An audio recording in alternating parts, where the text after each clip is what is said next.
Hello दोस्तों, नमस्कार। स्वागत है आपका एग्जाम गुरुजी की डेली करंट अफेयर्स की वीडियो में। आज की वीडियो में हम बात करेंगे 28 जनवरी के सभी परीक्षा उपयोगी महत्वपूर्ण करंट अफेयर्स की। आज की वीडियो की पीडीएफ डाउनलोड करना मत भूलिएगा। ये पीडीएफ आपको हमारे टेलीग्राम चैनल पर मिल जाएगी। टेलीग्राम चैनल की लिंक नीचे डिस्क्रिप्शन में दी गई है। और आज 28 तारीख है। हमारा जो महासेल ऑफर चल रहा है रिपब्लिक डे का, उसका आज आखिरी दिन है। तो अगर आप अपने लिए कुछ भी परचेस करना चाहते हैं, टेस्ट सीरीज, नोट्स वगैरह, तो आप हमारी एप्लीकेशन से कर सकते हैं। डिटेल देख लीजिए क्या है। अब बात करेंगे क्विक रिवीजन कल के पढ़े गए करंट अफेयर के प्रश्नों का।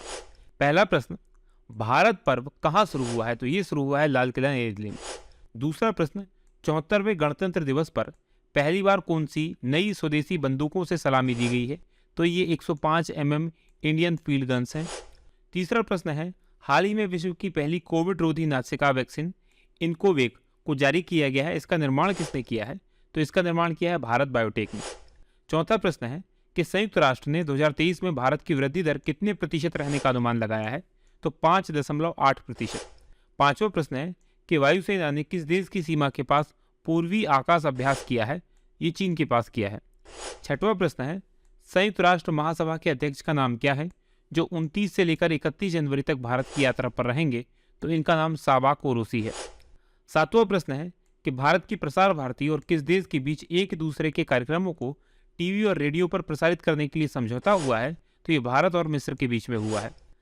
आठवां प्रश्न है कि किस टाइगर रिजर्व को WWF के टाइगर कंजर्वेशन पुरस्कार के लिए चुना गया है? तो ये पेंच टाइगर रिजर्व है। नवा प्रश्न है, 2023 में होने वाला परीक्षा पर चर्चा कार्यक्रम, इस कार्यक्रम का कौन सा संस्करण है? तो ये 6वां संस्करण है जिसकी शुरुआत 2018 में हुई थी। 10वां प्रश्न है कि आईसीसी द्वारा एक दिवसीय के सर्वश्रेष्ठ क्रिकेटर के पुरस्कार के लिए किसे चुना गया है? तो ये चुने गए हैं पाकिस्तान के बाबर आजम। ये थे हमारे कल के पढ़े गए करंट अफेयर के प्रश्नों का क्विक रिवीजन। आगे बढ़ेंगे, आज के प्रश्नों की बात करेंगे। आज के करंट अफेयर का पहला प्रश्न है कि भारत ने कहां से 27 जनवरी को हाइपरसोनिक टेक्नोलॉजी डेमोन्स्ट्रेटर व्हीकल इसका सफल परीक्षण किया है? और ये परीक्षण किया गया कलाम द्वीप उड़ीसा से, यानी कि ए ऑप्शन प्रश्न का सही उत्तर है। अब डिटेल लिख लीजिए और क्या है ये व्हीकल, इसके बारे में जान लीजिए। तो भारत ने उड़ीसा के तट, जो कलाम द्वीप है उड़ीसा में तट के पास में, जिसको पहले व्हीलर द्वीप के नाम से जाना जाता था, वहां से 27 जनवरी को एक परीक्षण किया है। ये है हाइपरसोनिक टेक्नोलॉजी डेमोन्स्ट्रेटर व्हीकल। और ये जो टेक्नोलॉजी विकसित की गई है, जो भारत का DRDO है उसके द्वारा विकसित की गई है। इसके द्वारा क्रूज मिसाइलों और उपग्रहों का उत्पादन करने में मदद मिलेगी। इसकी जो सबसे खास बात है ये इसकी स्पीड को लेकर है। तो इस परीक्षण के साथ भारत अब जो है अमेरिका, रूस, चीन के साथ हाइपरसोनिक मिसाइल का जो क्लब है, यानी ऐसे देश जिनके पास हाइपरसोनिक मिसाइल हैं, उनमें शामिल हो गया है। अब क्या होता है ये हाइपरसोनिक, ऐसा जान लीजिए। तो ऐसा विमान होता है, ऐसी मिसाइल होती है जिसकी गति ध्वनि की गति से 5 गुना से अधिक हो। याद रखिएगा, अगर ध्वनि की गति से है तो मैक में मापा जाता है। तो ध्वनि की गति तक मैक होता है। मैक से ज़्यादा, यानी 1 मैक से लेकर 5 मैक तक अगर है तो उसे सुपरसोनिक कहेंगे, और 5 मैक से ज़्यादा उसकी गति है तो उसे हाइपरसोनिक कहेंगे। तो भारत का ये जो डेमोन्स्ट्रेटर है इसकी गति 5 गुना से ज़्यादा है। 6500 किलोमीटर पर आवर की स्पीड से लगभग ये उड़ सकता है। बात DRDO की करें, यानी कि defence research and development organisation की, तो इसकी स्थापना 1958 में हुई थी और अध्यक्ष इसके वर्तमान में समीर वी कामत हैं। इसका मोटो है वलस्य मूलम विज्ञानम, इंग्लिश में strength origin is in science. बात करें अगले प्रश्न की, उससे पहले आप लोगों के लिए ऑफर है। जो हमारी MPPSC प्री की टेस्ट सीरीज जिसका 499 प्राइस है, वो आपको 399 में ऑफर में मिल जाएगी। 1299 के जो नोट्स हैं आपको 1199 में मिल जाएंगे। जो 997 का हमारा मेंटरशिप प्रोग्राम है वो 797 में। जो प्री मुख्य परीक्षा के नोट्स हैं 2900 रुपये के, वो 2600 में। जो मेंस के नोट है 2400 के, वो 2300 रुपये में। जो हमारी MPGK का प्रैक्टिस सेट है वो 149 का था अभी तक, वो 99 रुपये में। और पटवारी की टेस्ट सीरीज 149 रुपये में। पटवारी के नोट्स 849 रुपये में। तो इसी प्रकार के बहुत सारे ऑफर है। कोर्सेज पे हमारे ऑफर है। जो फुल कोर्स हमारा 19,000 रुपये का था वो अभी आपको 7,000 रुपये में मिल जाएगा। जो हमारा प्री का कोर्स है वो 2,000 में मिल जाएगा। तो अभी आप एप्लीकेशन पर जाइए और आज आखिरी तारीख है, इस ऑफर का लाभ जरूर उठाइए। बात करेंगे दूसरे प्रश्न की कि वायुसेना का किस देश के साथ संयुक्त वायु रक्षा अभ्यास वीर गार्जियन 2023 ये संपन्न हुआ है? और ये जापान के साथ चल रहा था, यानी कि बी ऑप्शन प्रश्न का सही उत्तर है। डिटेल देख लीजिए क्या है। तो भारतीय वायुसेना यानी IAF और जापान की जो एयर सेल्फ डिफेंस फोर्स है उसके बीच में एक द्विपक्षीय वायु रक्षा अभ्यास हुआ जिसका नाम वीर गार्जियन 2023 है। और इसका पहला संस्करण था ये 26 जनवरी 2023 को ये जापान में संपन्न हो गया। जापान में इसका आयोजन किया जा रहा था। इसकी शुरुआत जो हुई थी वो 10 जनवरी को हुई थी जापान के हायाकुरी एयरबेस से। JSDF ने अपने यानी कि जापान की जो एयरफोर्स है उसने अपने 4 F-2 और F-15 विमानों के साथ अभ्यास में भाग लिया और भारत की टुकड़ी ने 4 सुखोई 30 MKI विमानों के साथ इसमें भाग लिया। भारत की जो अवनी चतुर्वेदी हैं उन्होंने इसमें भाग लिया, जो पहली महिला फाइटर पायलट है भारत की, उन्होंने भी इसमें भाग लिया था और भारत के बाहर किसी भी अभ्यास में भाग लेने वाली वो पहली महिला बन गई है। बात करें जापान की तो यहाँ की राजधानी टोक्यो है और प्रधानमंत्री यहाँ के फूमियो किशिदा है। मुद्रा यहाँ की जापानी येन है। अब मैप में मैं आपको जापान लिए चलता हूँ। तो जैसा कि आप स्क्रीन पर देख पा रहे हैं हमारा भारत है और हमारे प्यारे भारत से अगर आपको जापान जाना है तो मूव करना पड़ेगा आपको पूर्व की तरफ। पूर्व में मूव करेंगे तो यहाँ पर आप देखेंगे ये जो आपको देश दिखाई दे रहा है ये म्यांमार है, चाइना है, ये रेड कलर का जो बड़ा सा देश है ये चाइना है और चाइना के बाद में ये जो देश आपको दिखाई दे रहा है ये जो ऑरेंज कलर का देश ये जापान है।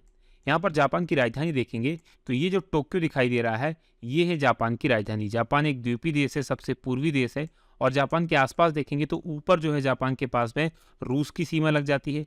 इस तरफ देखेंगे तो जापान के पश्चिम में ये जो है साउथ कोरिया की सीमा लग जाती है और बीच में इनको कोरियन स्ट्रेट है जो जापान और साउथ कोरिया को अलग करती है। बीच का जो सागर कहलाता है सी ऑफ जापान और ईस्ट सी पूर्वी सागर कहलाता है। इस तरफ देखेंगे नीचे की तरफ तो जापान के कुछ द्वीप जो हैं यहाँ पर ताइवान के पास में भी लगे हुए हैं और ये वाला जो क्षेत्र कहलाता है, ये वाला जो हिस्सा कहलाता है, ये फिलीपींस सागर के नाम से जाना जाता है। आगे बढ़ेंगे, बात करेंगे अगले प्रश्न की। अगला प्रश्न तीसरा है कि भारत ने प्रतिवर्ष 12 चीते लाने के लिए किस देश के साथ समझौता किया है और भारत ने ये समझौता किया है दक्षिण अफ्रीका के साथ में, यानी कि डी ऑप्शन प्रश्न का सही उत्तर है। डिटेल लिख लीजिए क्या है। तो भारत ने हर साल 12 चीते लाने के लिए दक्षिण अफ्रीका के साथ एक समझौता ज्ञापन पर हस्ताक्षर किए हैं और अफ्रीका अगले 8 से 10 सालों तक भारत को हर साल 12 चीते उपलब्ध कराएगा। अच्छा, इन चीतों की जो पहली खेप होगी वो अगले महीने यानी फरवरी मार्च में 12 चीते भारत में पहुंच जाएंगे। अभी पिछले साल ही भारत ने नामीबिया से 8 चीते प्राप्त किए थे और 8 चीतों को मध्य प्रदेश का जो कूनो नेशनल पार्क है उसमें पुनर्वासित किया था। अब ये अफ्रीका से दक्षिण अफ्रीका से 12 चीते हर साल हमें प्राप्त होंगे। बात करें दक्षिण अफ्रीका की, यहाँ की राजधानी जो कार्यपालिका यानी सरकार जहाँ पर है वो प्रोटेरिया है। कैपटाउन यहाँ की विधायी यानी कि यहाँ का जो संसद है वो कैपटाउन में है और ब्लोमफोटेन ये यहाँ की न्यायिक राजधानी यानी यहाँ का सुप्रीम कोर्ट यहाँ पर है। राष्ट्रपति की बात करें तो साइरिल रामाफोसा यहाँ के राष्ट्रपति है और मुद्रा यहाँ की रैंड है। चलिए मैप में मैं आपको अब दक्षिण अफ्रीका लिए चलता हूँ। तो जैसा कि आप स्क्रीन पर देख पा रहे हैं ये हमारा प्यारा भारत है और हमारे भारत से अगर आपको दक्षिण अफ्रीका जाना है तो आपको अफ्रीका की तरफ मूव करना पड़ेगा, यानी नीचे दक्षिण में जाना पड़ेगा और ये अफ्रीकन कॉन्टिनेंट है। अफ्रीकन कॉन्टिनेंट में सबसे नीचे जो है आपको ये ग्रीन कलर का देश दिखाई दे रहा है यही दक्षिण अफ्रीका है। याद रखिएगा दक्षिण अफ्रीका जिसकी राजधानी आप यहाँ पर प्रोटेरिया देख पा रहे होंगे और 2 राजधानी मैंने आपको बताई थी उनके बारे में भी याद रखिएगा। अच्छा, दक्षिण अफ्रीका में एक और पूरी तरह से लैंडलॉक्ड कंट्री भी है। लोसेथो जो है ये पूरा अलग देश है और ये चारों तरफ से किससे घिरा हुआ है, ये दक्षिण अफ्रीका से ही घिरा हुआ है। अब यहाँ पर आप देखेंगे ऊपर इसकी सीमा जो है नामीबिया के साथ में, इस तरफ इसकी सीमा बोत्सवाना के साथ में, इस तरफ इसकी सीमा जिम्बाब्वे के साथ में और इस तरफ इसकी सीमा मोजाम्बिक के साथ में और यहाँ पर एक और देश है जिसका नाम है स्वानी या स्वाजीलैंड, ये इसकी सीमा लगी हुई है और नीचे तो हिंद महासागर लगा हुआ है। आगे बढ़ेंगे, बात करेंगे अगले प्रश्न की। अगला प्रश्न आपके सामने चौथा है कि 2023 का संघाई सहयोग संगठन फिल्म महोत्सव कहाँ शुरू हुआ है और ये शुरू हुआ है मुंबई में, यानी कि सी ऑप्शन प्रश्न का सही उत्तर है। डिटेल लिख लीजिए क्या है। तो जो संघाई सहयोग संगठन SCO है उसका फिल्मोत्सव शुरू हुआ है और फिल्मोत्सव में वर्ल्ड प्रीमियर किया गया तमिल फिल्म अपाता का। तो इसके साथ 27 जनवरी को मुंबई में शुरू हो गया और सूचना और जो प्रसारण मंत्री भारत के अनुराग ठाकुर और विदेश राज्य मंत्री जो है मीनाक्षी लेखी उनके द्वारा इसका उद्घाटन किया गया है। इस उत्सव में SCO के जो देश हैं उनकी 57 फिल्में दिखाई जाएंगी और 2 वर्ग हैं, एक प्रतियोगिता वर्ग और एक गैर प्रतियोगी वर्ग। तो गैर प्रतियोगी वर्ग हैं उसमें 43 फिल्में और जो प्रतियोगी वर्ग हैं उसमें 14 फिल्में जो हैं इसमें रिलीज की जाएंगी, उनको दिखाया जाएगा। बात संघाई सहयोग संगठन की करें तो इसकी स्थापना हुई थी 26 अप्रैल 1996 को। इसका मुख्यालय बीजिंग में है और सचिव हैं व्लादिमीर नोरोव। सदस्य देशों की बात करें तो चीन, कजाकिस्तान, किर्गिस्तान, रूस, ताजिकिस्तान, उज्बेकिस्तान, और 2 नए देश इसमें 2017 में शामिल हुए, वो हैं भारत और पाकिस्तान। 9 जून 2017 को इनको परमानेंट मेंबरशिप इस एससीओ संगठन की मिली, और इसी के तहत 2020 में भारत और पाकिस्तान की सेना ने संयुक्त रूप से अभ्यास किया था, और ये इस इतिहास में पहली बार हुआ था जब एससीओ संगठन के साथ जो संयुक्त अभ्यास हुआ था उसमें भारत और पाकिस्तान की सेनाएं भी शामिल थी। बात करेंगे 5वें प्रश्न की कि राष्ट्रीय लॉजिस्टिक पोर्टल समुद्री, इसका उद्घाटन किसके द्वारा किया गया है? तो इसका उद्घाटन किया गया है सर्बानंद सोनोवाल, जो कि मंत्री हैं इस विभाग के, यानी कि डी ऑप्शन सही है। डिटेल लिख लीजिए क्या है, तो पत्तन, पोत परिवहन और जलमार्ग के मंत्री हैं सर्बानंद सोनोवाल, और इन्होंने 27 जनवरी को नई दिल्ली में राष्ट्रीय लॉजिस्टिक पोर्टल, इस पोर्टल का उद्घाटन किया। और ये एक ऐसा पोर्टल है, वन स्टॉप प्लेटफॉर्म है, जहां पर सभी प्रौद्योगिकी का उपयोग कर जो लॉजिस्टिक समुदाय से जुड़े हुए लोग हैं, व्यापारी हैं, उनके हितों को जोड़ना है। राष्ट्रीय लॉजिस्टिक पोर्टल देश भर में जो लॉजिस्टिक क्षेत्र की व्यापार प्रक्रियाएं होती हैं उनके लिए एकल विंडो सिस्टम है, यानी एक जगह से ही सारे उनके काम हो जाएंगे। इसमें जलमार्ग, सड़क मार्ग और वायु मार्ग में परिवहन के सभी साधन भी शामिल किए जाएंगे। तो लॉजिस्टिक्स से जुड़ी हुई जिनकी भी सरकार की तरफ से मंजूरी वगैरह लेना होती है तो वो यहीं से उनको सिंगल विंडो क्लियरेंस मिल जाएगी। बात करेंगे 6वें प्रश्न की कि राष्ट्रीय बाल विज्ञान कांग्रेस का आयोजन कहाँ शुरू हुआ है? तो इसका आयोजन शुरू हुआ है अहमदाबाद, गुजरात में, यानी कि बी ऑप्शन प्रश्न का सही उत्तर है। डिटेल लिख लीजिए क्या है, तो 30वीं राष्ट्रीय बाल विज्ञान कांग्रेस ये 27 जनवरी को अहमदाबाद की साइंस सिटी में शुरू हुई, और इसका आयोजन गुजरात विज्ञान प्रौद्योगिकी परिषद गुजकोस्ट, Gujarat council of science city और SLA एजुकेशन, ये 5 दिन के लिए इसका आयोजन कर रहे हैं। ये आयोजन जो है 27 से शुरू होगा तो 31 जनवरी तक चलेगा। इसमें देश भर के करीब 850 से अधिक छात्र इसमें भाग ले रहे हैं, और उनके द्वारा जो अलग अलग प्रकार के प्रोजेक्ट्स बनाए गए हैं उनका इसमें वो प्रदर्शन करेंगे। बात करेंगे 7वें प्रश्न की कि भारतीय मूल के अंतरिक्ष यात्री कौन हैं जिन्हें अमेरिकी वायुसेना में ब्रिगेडियर जनरल के लिए नामित किया गया है? और इनका नाम है राजा जेचारी, यानी कि डी ऑप्शन प्रश्न का सही उत्तर है। डिटेल देख लीजिए क्या है, तो भारतीय मूल के जो चर्चित अंतरिक्ष यात्री हैं राजा जेचारी, इनको अमेरिका की वायुसेना में ब्रिगेडियर जनरल बनाने जाने के लिए नामित किया गया है। जो अमेरिका के राष्ट्रपति हैं जो बाइडन, उन्होंने नासा में जो काम कर रहे हैं कर्मचारी, इनको ब्रिगेडियर जनरल के रूप में नियुक्त करने के लिए नामित कर दिया है। अब बात करें राजा जेचारी की, तो ये जो है नासा के टेक्सास में जो जॉनसन अंतरिक्ष केंद्र है उसमें क्रू 3 के कमांडर और अंतरिक्ष यात्री के रूप में वर्तमान में अपनी सेवा दे रहे हैं। बात संयुक्त राज्य अमेरिका की करें तो यहाँ की राजधानी वाशिंगटन DC है और राष्ट्रपति जो बाइडन है। मुद्रा यहाँ की अमेरिकी डॉलर है।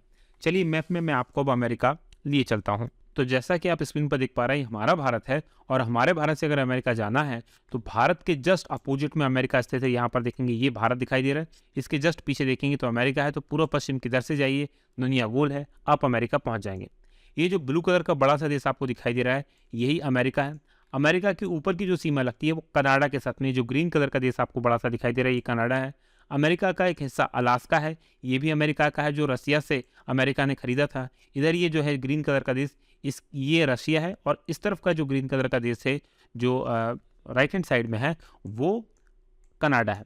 नीचे देखेंगे अमेरिका की सीमा तो मैक्सिको के साथ में लग जाती है। इस तरफ जो है क्यूबा, बहामास, हवाना, इस प्रकार क्यूबा जो है, बहामास है और हवाना, ये देश लग जाते हैं।